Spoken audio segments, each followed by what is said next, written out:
Snow falling and night falling fast, oh fast, in a field I looked into going past, and the ground almost covered, smooth in snow, but a few weeds and stubble showing last. The woods around it have it, it is theirs. All animals are smothered in their lairs. I am too absent-spirited to count the loneliness included me unawares. And lonely as it is, that loneliness will be more lonely ere it will be less.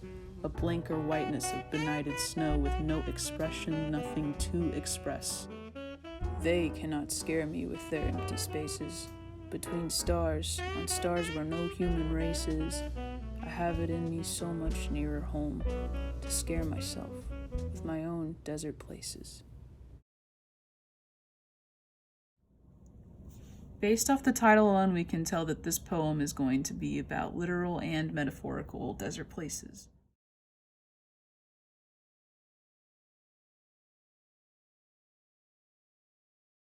In this poem, the narrator happens upon a field where he notices snow and night falling fast. He sees the ground covered in a flat layer of snow that's only interrupted by some weeds and stubble that stick through it. As the narrator takes in more of the scene, he notices that there are several small animals that are hiding underneath the snow in their dens and their lairs. He feels lonely, and this scene amplifies that loneliness. The imagery of the snow and night falling fast create a sense and feeling of loneliness.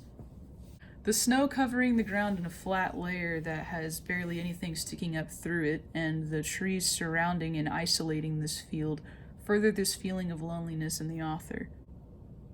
The blanker whiteness of benighted snow with no expression and nothing to express reflects the inner loneliness and lack of motivation and depression of this author.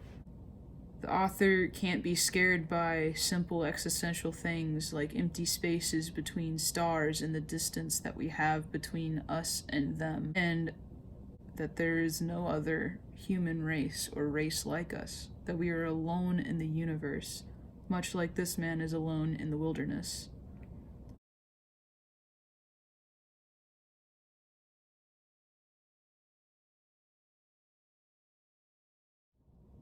The overall attitude of the poem is best described as very mindful and reflective, but also sad and lonely and depressive.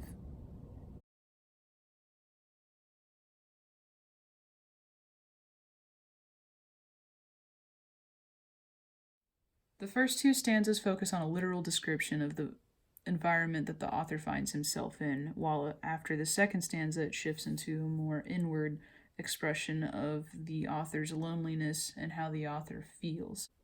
The author goes from describing the scene that he finds himself in to describing the loneliness that he feels inside, and describing how the literal loneliness that he's in doesn't scare him nearly as much as the inner loneliness that he finds in himself. The overall theme of this poem is that loneliness often comes from within rather than it being literal physical loneliness.